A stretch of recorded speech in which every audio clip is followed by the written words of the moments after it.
हाय आर्मीज, आपका स्वागत है मेरे YouTube channel PTS corona mix परवन इन भोजपुरी सॉन्ग। तो आज मैं आप लोगों को तैयार होंगी की स्टोरी बताऊंगी। इस वन शॉट का नाम है बाय मिस्टेक सेक्स। इस वन शॉट में हम देखेंगे कि तेजू की युंगी को क्या करता है। तो चलिए स्टोरी स्टार्ट करते हैं। एक लड़की शॉपिंग करने आई होती है अपने मॉम के साथ। मॉम भी उसके साथ शॉपिंग कर रही थी क्योंकि उसके घर पे कुछ मेहमान आने वाले थे। युंगी को बिल्कुल नहीं पता होता कि उसके घर पे कौन से मेहमान आने वाले हैं। यहाँ हम देखते हैं युंगी जो कि शॉपिंग कर चुकी थी और वो अपने मॉम के साथ उस मार्केट से बाहर निकल रही थी, तभी किसी से टकरा जाती है। उसका फोन जो कि नीचे गिर जाता है। वो फोन जो कि बहुत ज्यादा ही नया था। उसने अभी नहीं फोन खरीदा था और वो उस इंसान को भड़क जाती है कि तुमने मेरा फोन कैसे गिराया। लेकिन बाय मिस्टेक वो फोन एक्सचेंज हो जाता है। तेज जो कि गुस्से से कहता है तुम जो कि बहुत ज्यादा बोल रही हो, मेरे सामने बोलने की किसी की औकात नहीं है। हाँ ठीक है, लेकिन मैं तो बोलूंगी क्योंकि तुमने मेरा लॉस किया है, मेरा फोन नीचे गिराया है। तो युंगी की मॉम कहती है बेटा चलो, फोन ले लेती है युंगी और फिर हम घर आ जाते हैं। यहाँ हम देखते हैं कि तेज अपनी कार में बैठता है, तभी उसका फोन बजता है। इस फोन में जो कि बहुत ही अजीब गाना बज रहा था। उस गाने को सुनने के बाद जो कि तेरे को गुस्सा आता है, कहता है कि ये क्या है, इसका फोन इस तरीके से घटिया वाइब्रेशन कर रहा है।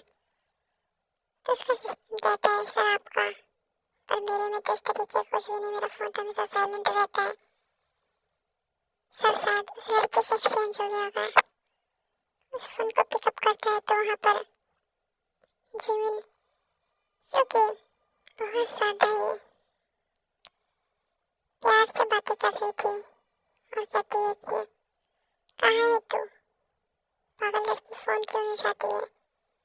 तुझे पता है मैंने बहुत ज्यादा ही जो कि तेरा वेट किया है और तू जो कि फोन नहीं उठाती है। यहाँ पर ते कहता है कि जिमिन मैं एक बात कह दूँ कि मुझे नहीं पता कि तुम्हारा उस लड़की से क्या रिश्ता है, तुम दोनों दोस्त कैसे बने, लेकिन ये गलती से मेरे पास रह गया, हम लोगों की टक्कर हो गई थी। और ते भाई आप भी ना एक काम भी ठीक से नहीं करते हैं, क्या जरूरत थी आपको इस तरीके से मार्केट में घूमने की, और आपने युंगी का फोन ले लिया है, जाकर उसे वापस करके आइए। ते अपनी क्यूट से सिस्टर की बात नहीं टालता, इसलिए वो कहता है ठीक है मैं उसका फोन वापस कर दूंगा, तुम्हें मेरे फोन की फिक्र नहीं है, इसमें इतना सारा डेटा है, तभी तो कह रही हूँ जाके वापस करके आइए। ते जो कि युंगी का फोन ट्रैक करवाता है युंगी की साइड। युंगी जब घर पहुंचते तो देखते हैं कि वहाँ पर लड़के वाले बैठे होते हैं। लड़का जो कि 40 के ऊपर साल का था, युंगी जो कि हमारी 20 की साल की थी, और उसकी शादी उस बुड्ढे से तय करा रहे थे उसके फैमिली वाले, क्योंकि उसके बड़े पापा चाहते थे। युंगी जो कि बहुत ज्यादा गुस्से में कहती है कि आप लोगों को मेरे करियर की कोई फिक्र नहीं है। तो युंगी के डैड कहते हैं कि क्या करोगी पढ़ लिख कर, वैसे भी तुम्हें चूल्हा चौका ही करना है, तो शराफत से शादी करो और जाओ, हमारे घर पे बोझ बन के बैठी हो इतने दिन से। युंगी कहती है कि आप लोग इस तरीके से कैसे बोल सकते हैं, बताइए तो फिर किस तरीके से बोलो, तुम एक काम सुनती नहीं हो, शादी करने को कह रहे वो भी नहीं सुनती हो, तो क्या किसी और को फंसा रखा है तुमने। युंगी की मॉम आती है और कहती है कि मैं समझाती हूँ। युंगी के डैड कहते हैं कि समझाओ जल्दी से, वह ये नहीं मानेगी तो फिर सोच लेना ये घर में नहीं रह सकती। इसी तरीके से युंगी जो कि रोने लगती है। युंगी की मॉम भी सेम चीज ही कहती है। युंगी को बहुत गुस्सा आता है। उसे जबरदस्ती शादी के लिए मनाया जा रहा था। आज तो एंगेजमेंट भी फिक्स कर रखी थी उसके मॉम डैड ने। जल्दी से युंगी को बाहर लाया जाता है तैयार करके। वो इंसान तो खुश हो जाता है क्योंकि उसे एक परी जो मिल गई थी, और वो इन सब चीजों के लिए मान जाते हैं और दहेज भी भर भर के लेते हैं। युंगी जो कि बहुत ज्यादा ही अब रो रही थी, लेकिन उसके सुनने वाला कोई नहीं था। यहाँ हम देखते हैं कि तेजू की उसके घर के बाहर ही खड़ा होता है, वो जो कि सोच रहा था अंदर जाए कि ना जाए।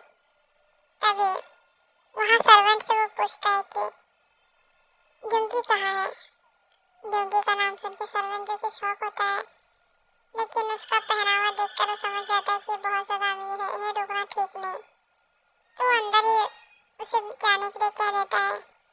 युंगी जब जाती है, वो देखती है कि वो बुढ़ा उसे देख रहा है। उसे खुन्नस भरी नजरों से देख रही थी, गुस्से से। वो कुछ भी चाह कर भी नहीं कर पा रही थी। यहाँ तक युंगी जैसे बहुत ज्यादा लड़ गई थी, बट अब किससे लड़ेगी, अपनी फैमिली वालों से कैसे लड़ेगी, यही वो सोच रही थी। तभी यहाँ हम देखते हैं कि तेजू क्यों खड़ा होता है। वो फैमिली मैटर में पढ़ना नहीं चाहता था, इस वजह से युंगी जो कि अब बर्दाश्त नहीं कर पाती है, क्योंकि उसके हाथ में रिंग पकड़ा दी गई थी एंगेजमेंट के लिए। अब युंगी जो कि गुस्से में कहती है कि मुझे इस बुड्ढे से शादी नहीं करनी है। उस लड़की के मॉम डैड तो गुस्सा हो जाते, कहते हैं क्या मेरे बेटे को बुढ़ा कहा तूने, तेरी इतनी हिम्मत, तो हमारे यहाँ बैठे बैठे इंसल्ट कर रही है। युंगी कहती है बुढ़े को बुढ़ा नहीं तो क्या जवान कहूँगी। तभी युंगी के डैड कहते हैं कि तुम कुछ ज्यादा ही बोल रही हो युंगी, इस तरीके से मेहमान की इंसल्ट नहीं करते। युंगी कहती है अच्छा, इस बुढ़े से आप मेरी शादी कराना चाहते हैं और इसे क्योंकि हीरा समझ रहे हैं, मुझे नहीं करनी है। युंगी जो कि रोने लगती है, कहती है कि आपने बचपन से लेकर आज तक कभी भी मेरी बात नहीं सुनी, और उनको देखिए वो अपनी बेटी के लिए इतना सब कुछ कर रहे हैं। उन्होंने तो कभी अपनी बेटी के लिए सब नहीं किया, इतना ही वो था अपनी बेटी की शादी करा दी होती, लेकिन नहीं, उन्होंने सिर्फ मुझे चुना, मुझे टारगेट किया। आप क्या चाहते हैं। इसी तरीके से वो अपने मॉम डैड के सामने रोने लगती है, लेकिन उसके मॉम डैड के कानों में जूं तक नहीं रहेंगी। तभी हम देखते हैं वो जबरदस्ती उसे शादी करने के लिए कहते हैं, एंगेजमेंट करने के कहते हैं। कि आता है, कि कहता है कि आप क्या कर रहे हैं, अपनी ही बेटी को इस तरीके से कैसे आप कर सकते हैं। क्या आपको ये नहीं पता है कि बिना उसकी मर्जी के आप उसकी शादी नहीं कर सकते हैं। तभी युंगी के मॉम डैड कहते हैं तुम कौन हो, तुम होते कौन हो हमारे बीच में बोलने वाले।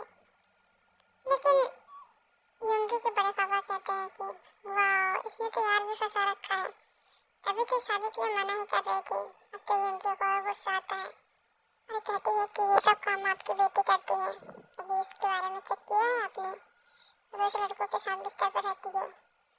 बस फिर क्या था, युंगी के डैडी से स्लैप मार देते हैं। तेजू की ये सब बर्दाश्त नहीं कर पाता है और वो कहता है कि आप अपनी बेटी के ऊपर हाथ उठा सकते हैं, कम से कम उसके बारे में पता तो लगवाइए। युंगी के डैड कहते हैं कि मेरी बेटी खुद इस तरीके की है तो दूसरों को जरूर इस तरीके का समझेगी, आखिर तुमने भी तो फंसा रखा है। ये कहता है कि मेरा इससे कुछ भी लेना देना नहीं है, उसका फोन बाजार में गिर गया था, मुझसे एक्सचेंज हो गया है, सिर्फ मैं वही लेने आया था, बाकी का कुछ नहीं। और अगर आपको इतना ही ज़्यादा इससे चिढ़ है तो आप इसको पैदा करने से पहले सोचना चाहिए था, तब तो आपने एंजॉयमेंट में से पैदा किया है क्या। एक ही बात उनकी डायरेक्ट दिल पे लग रही थी और वो गुस्सा हो जाता है, कहते हैं कि तुम इस तरीके से कैसे कह सकते हो, क्योंकि मैंने ये सब आप लोगों की आंखों में देखा है। ऐसा लग रहा है जैसे कि आप लोग इसे बेटी नहीं मानते हैं, सिर्फ मजे मजे में इसको पैदा कर दिया है। क्या इतना बुरी है ये? मुझे तो नहीं लगता है आपकी इतनी कदर कर रही है, और कोई बेटी होती ना तो आज तक जो आपने किया है ना उसका एहसान ना मानती और भाग जाती किसी के साथ। लेकिन ये आपके साथ सिर्फ क्या चाह रही है, एक अच्छा लाइफ पार्टनर, तो आप तो उसे नहीं दे पा रहे, इस बुड्ढे से शादी करा रहे हैं। क्या कमी है आपकी बेटी में और क्या खूबी है इसमें, सिर्फ सरकारी नौकरी है इस वजह से। हो सकता है आपकी बेटी की किस्मत तो कोई बिजनेसमैन लिखा हो। एक ही बातें सुनकर उसके डैड हंसते हैं युंगी के, कहते हैं अच्छा मेरी बेटी की किस्मत तो बिजनेसमैन लिखा है, अब तुम बताओगे कि वो कौन है। और वैसे भी इसको तो मैं अब घर में भी नहीं रखना सोचा था इसकी शादी तो दूर, इसको तो मैं अब खाने को बिला दूँ। निकल जाओ मेरे घर से। युंगी को बहुत ज़्यादा ही चोट लगती है अपने दिल पे और वो वहाँ से निकल जाती है। घर के बाहर आने पे ते उससे कहता है कि तुम इस तरीके से बाहर क्यों आ गई? अगर उन लोगों ने निकाल दिया, चलो मैं तुम्हें अपने पास रखूँगा, क्योंकि तुम मेरी बहन जिमिन की फ्रेंड हो और जिमिन तुमसे बहुत ज़्यादा प्यार करती है और मैं नहीं चाहती हूँ कि तुम्हें कोई दिक्कत हो। ते की बात पर युंगी कुछ नहीं कहती है, चली जाती है। ते जो कि बहुत ज़्यादा ही रिच होता है और वो युंगी को लेकर अपने अपार्टमेंट में जा रहा था जहाँ पर वो रहता है, क्योंकि उसके एक बिजनेसमैन ने उसे अपने घर पर रहने के लिए कहा था, तो वो वहीं रहने के लिए चला जाता है और साथ में वो युंगी को भी ले जाता है, क्योंकि युंगी को वो इस तरीके से कहीं भी अकेला नहीं छोड़ सकता है, उसके लिए हार्मफुल होगा।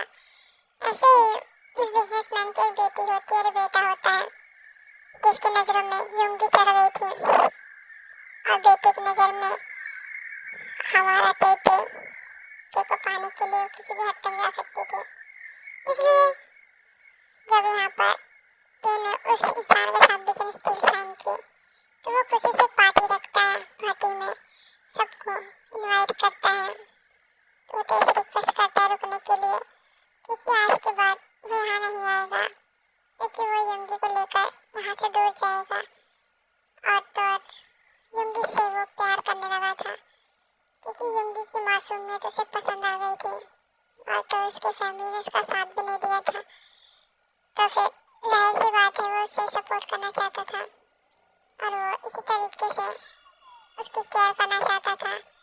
लेकिन उससे शादी करने से पहले ही कुछ ऐसा होता है जिसकी कल्पना भी वो नहीं कर सकता।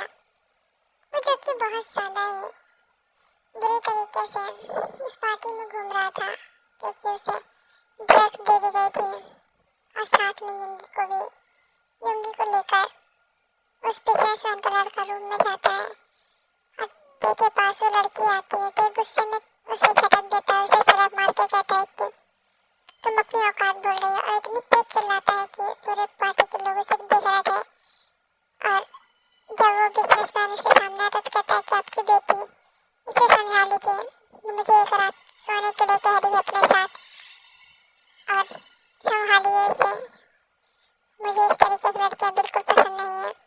और युंगी कहाँ है? मुझे उनमें ले रही है, बहुत देर से मैं ढूंढ रहा हूँ। तुम्हारा भाई, तुम दोनों ने हम लोगों को ड्रिंक दी थी। युंगी कहाँ है? वो पागलों की तरह से ढूंढता है। यहाँ पर वो लड़का उसको किस करने वाला होता है, तभी ते आता है, उसे स्लैप मारता है और जो कि उसे बहुत गुस्से से घूरता है।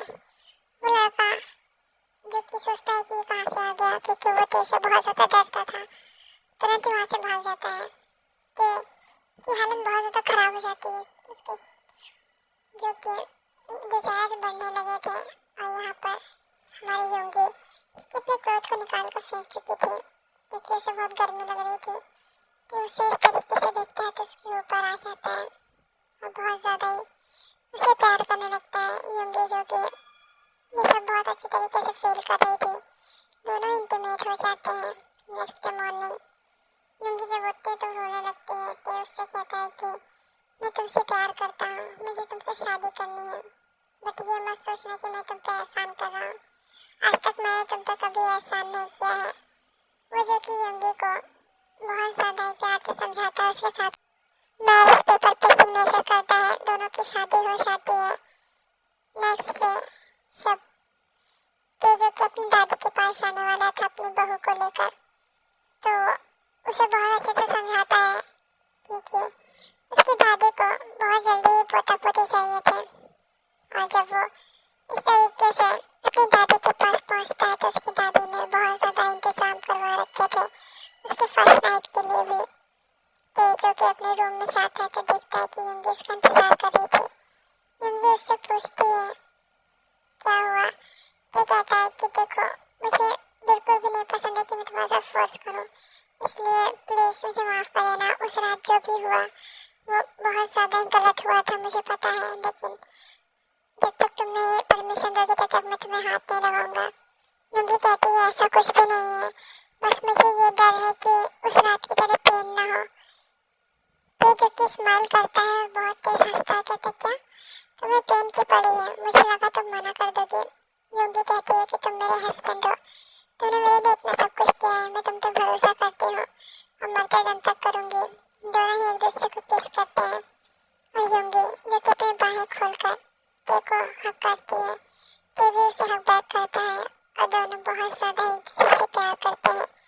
दोनों फिर से एक दूसरे के साथ इंटीमेट हो जाते हैं। इस बार ते बहुत ही स्लोली कर रहा था जिससे योगी को पेन ना हो। योगी भी बहुत ज्यादा एंजॉय कर रही थी और इस तरीके से ये स्टोरी एंड होती है। और आप लोग बताइए स्टोरी कैसी है और मुझे कोई भी आप लोगों को सजेशन देना हो तो दे सकते हैं। जिस तरीके से मेरी रिकॉर्डिंग होती है मुझे बिल्कुल नहीं पसंद है। आप लोग प्लीज बताइए कि इस तरीके से मेरी इसमें सांसें आ जाती हैं, मतलब कि सांसें ब्रीथ जब मैं लेती हूँ और छोड़ती हूँ इसमें आती है, मुझे खुद सुनने में थोड़ा सा अजीब लगता है, लेकिन मैं क्या करूँ, सांसें तो रोक नहीं सकते हैं।